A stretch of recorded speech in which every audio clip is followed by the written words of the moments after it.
Ålgård. Opprinnelig en bondegård som har navnet sitt etter fangstanlegg for ål i Figgjoelva. Ålegardene i elva, med odlamær eller odlakista i den nederste spisse enden, var et vanlig syn i Figgjoelva på den tida. På andre siden av elva lå gårdene Edland og Berland. På disse 3 gårdene ble altså tettstedet Ålgård bygget. Fra noen titalls mennesker i 1870 til rundt 10 000 innbyggere i dag. Hvorfor ble det en sånn eventyrlig vekst? Og hvordan ble 3 bondegårder til et sted som i dag diskuterer bystatus?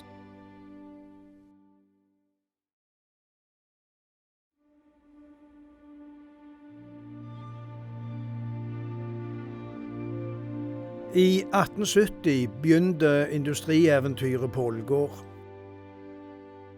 Ole Nilsen var født i små kår på Hjelmeland, og med rød i haugianerbevegelsen var samfunnsansvar og samfunnsbygging ei drivkraft. Han hadde alt gjort det godt med spinning og farging av udel på Sandnes, men der var det vanskelig med stabile kraftforsyning. Til Ålgård var det nettopp laget vei, og der var det både fossefall og mye sau. Våren 1870 kjøpte Ole Nilsen tomt og fallrettene til fossen på Ålgård. Før året var ute, sto det første spinneriet klart i det vi kaller for Veverihagen. Et vannhjul fikk vann fra en kanal som ble laget fra stemmen i Edlandsvatnet. Den første spinnemaskinen, en Mule Jenny, kom på plass. I tråd med Ole Nilsen sin sans for nøysomhet ble han kjøpte brukte fra Sverige. Fabrikken fikk navnet Ålgårds ullspinneri. Bøndene kunne levere inn udel og fikk den ferdig spunnen tilbake, mot betaling. Dette var godt for bøndene, så slapp denne tunge prosessen hjemme. Systemet ble kalt leiespinning. Det meste av det vi ser på dette bildet er vekke i dag. Men ser vi godt etter, ser vi at den nederste delen av stamphuset er den samme som i dag. Og leider vi langs utløpet av Edlandsvatnet, kan vi ennå se spor av kanalen og stemmen. Stamphuset har forresten fått navnet sitt på grunn av et stampeverk som ble montert her. I stampeverket ble udel bearbeidet, eller mest tova til vadmål, før videre bearbeiding. Det er mye som tyder på at en tidlig utgave av stamphuset sto her alt i 1870. Kanskje var det opprinnelig et av kvernhusene som er omtalt i tidlige kilder. Senere ble det bygd et bad i nedre etasje, med 2 dusjer, 2 badekar, ei badstove. På 1950-tallet kunne vi få bade her for 25 øre. Organisasjonen Round Table har i senere tider fikset opp stamphuset og bruker det i dag som foreningslokale.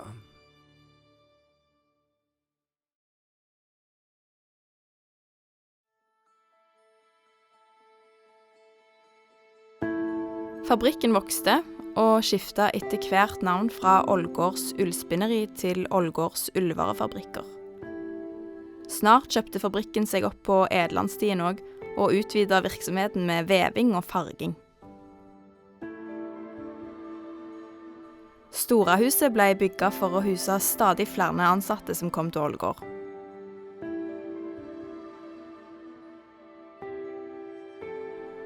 I en periode bodde også Ole Nilsen og kona Marlene Nilsen der. Alle beboerne deltok da i felles andakt og måltider i husets spisesal.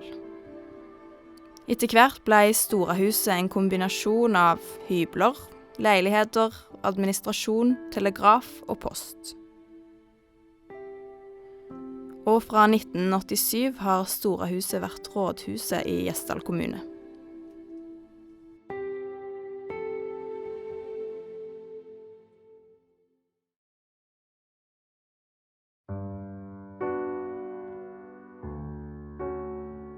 Fabrikken vaks jevnt og trutt. Den første bygningen for spinning og veving i veverihagen ble snart for liten. På slutten av 1800-tallet ble det bygd mye nytt, og veveriet sto ferdig i 1898. Det var en stor investering og det største bygget på fabrikken så langt.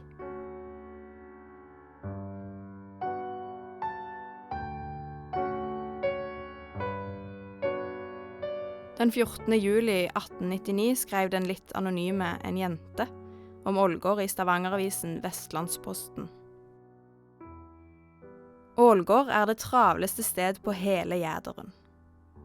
Den nyoppførte veveribygningen på 3 etasjer er storslagen i sitt slags. Cirka 100 vevstoler er i bevegelse. En tilskuer vil, når han i arbeidstiden er minst en fjæringsvei borte, høre den mektige støy der sitrer gjennom luften som et fjerntgående tordenvær. Fabrikkjenternes hender går under arbeidet som trommestikker. De farer med utrolig fart gjennom de tusener av tråder som skal holdes hele. Hele jenteflokken er som en arbeidende bisværm, fra 6:30 morgen til samme tid aften. Hun er således en betydelig faktor i det store, kompliserte urverk.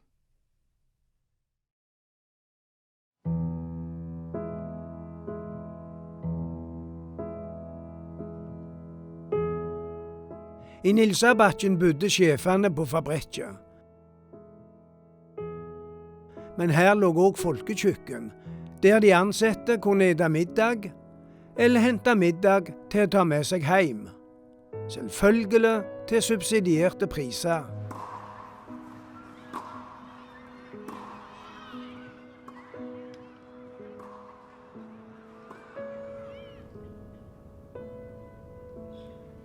Nederst i bakken lå lærer- og funksjonærboliger.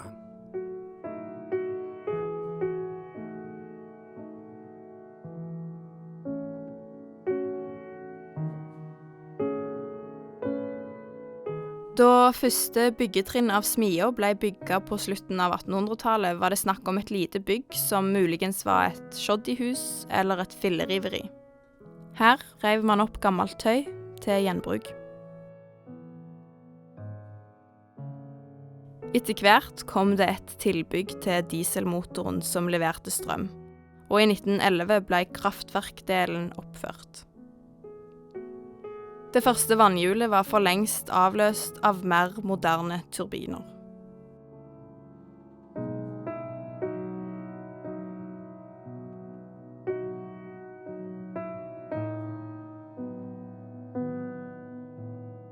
Udla hadde stor verdi og måtte lagres med stabile temperatur og luftfuktighet. Brannsikkerhet var også et moment da nytt udlalager ble bygd i 1891. 1 meter tjukke steinvegger tok vare på disse forholdene. Udlahuset har senere blitt bygd på i høyden, og er i dag en spesiell blomme- og gavebutikk.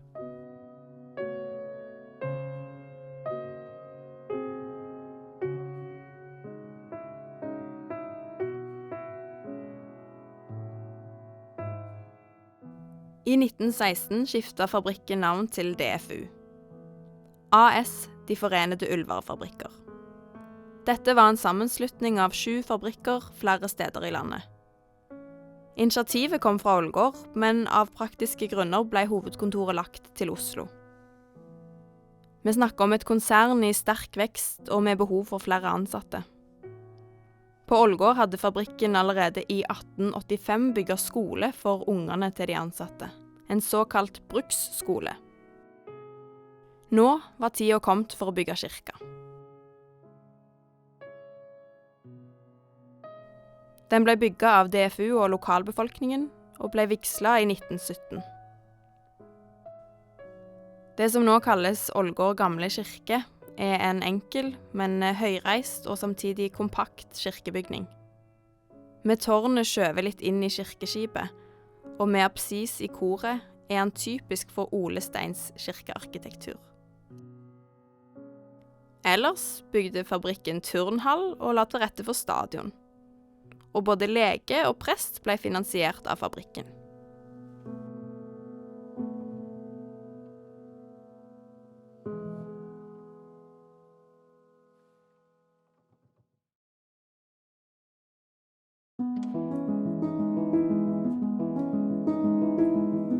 Uten DFU hadde det nok ikke blitt jernbane til Ålgård.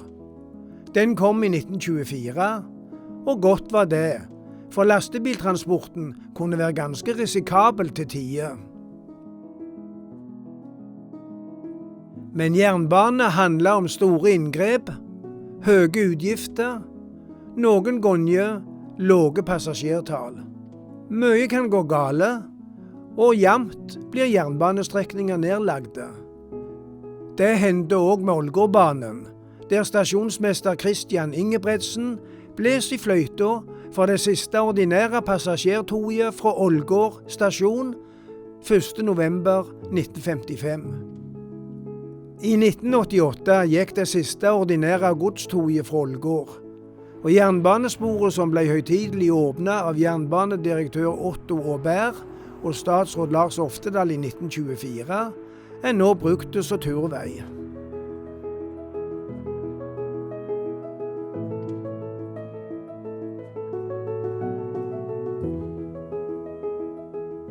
År for år vaks Ålgård. Fabrikken la beslag på området nordover langs åna. Mot vest, langs veien mot Jæren, ble der handel. Såpass mye at veien fikk navnet Krambugata. Her var der skomager, bilverksted, drosjebil, kafé, pensjonat og hotell. I ei sidegate lå den første arresten.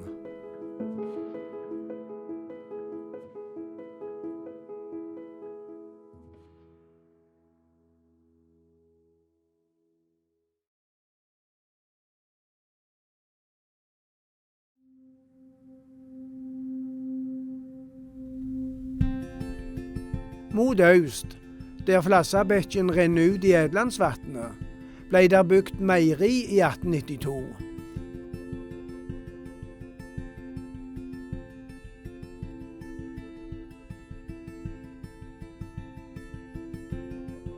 Veikrysset her fikk derfor navnet Meierikrossen, og snart ble dette òg et lite sentrum.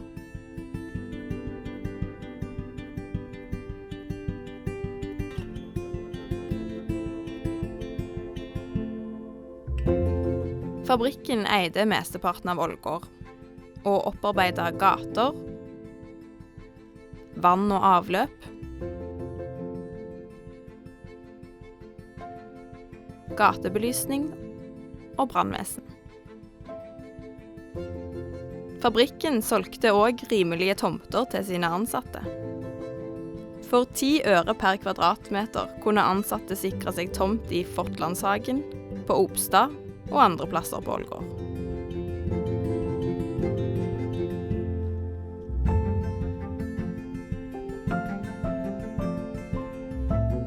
DFU begynte oppe med Ålgårdsfossen, med bygninger nedover langs åna. Etter krigen ble nye fabrikkbygninger bygd i nedre del av Ole Nilsens vei, ned imot jernbanestasjonen. Spinneribygningen med klokketårn ble bygd i 1947.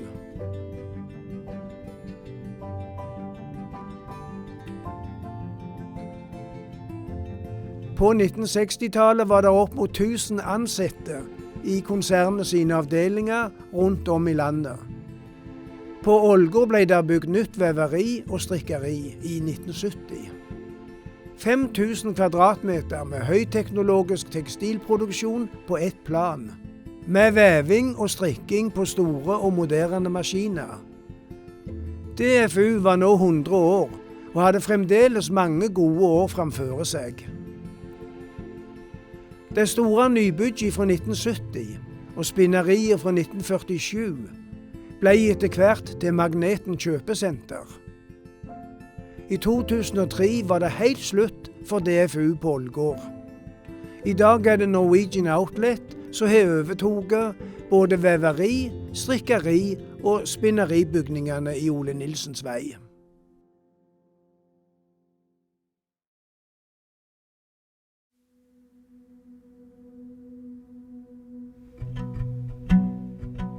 På drøyt 150 år har Ålgård blitt et moderne tettsted med 10 000 innbyggere. Tekstilindustrien er for lengst et lukket kapittel. Rundt oss har vi likevel mye som forteller om en lang og stolt epoke i norsk tekstilindustri. Dette er kulturminner som forteller om en hjørnesteinsbedrift som tok samfunnsansvar og bygget lokalsamfunnet.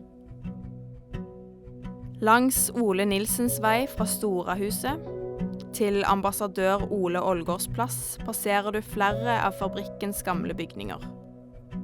På biblioteket i veveriet er bilder og modeller fra DFU-tiden. Og bygningen er i seg selv et monument over tekstilindustrien. Mindre synlig, men like fullt en referanse til historien, er både kumlokkene med edderkopper og vevmønstre på torget. Går du inn på Navs kontorer i det gamle herredshuset, skal du se ned. Ikke for knytt og med lua i hånda, men for å se etter minnene innfelt i gulvene i trappoppgangen. De ble gjenoppdaget under tykke lag med linoleum ved rehabiliteringen for en del år siden. Det er ikke tilfeldig at Ålgård fotballklubb spiller i svart. I tillegg til å legge til rette for fotballbane, var fabrikken behjelpelig med drakter. De ble produsert av restegarn, som var i alle regnbuens farger. For å gjøre en lang historie kort, en dose svart ble tilsatt i fargebadet. En rasjonell løsning som fungerte. Spesielt etter at man la til en smule grønn besetning.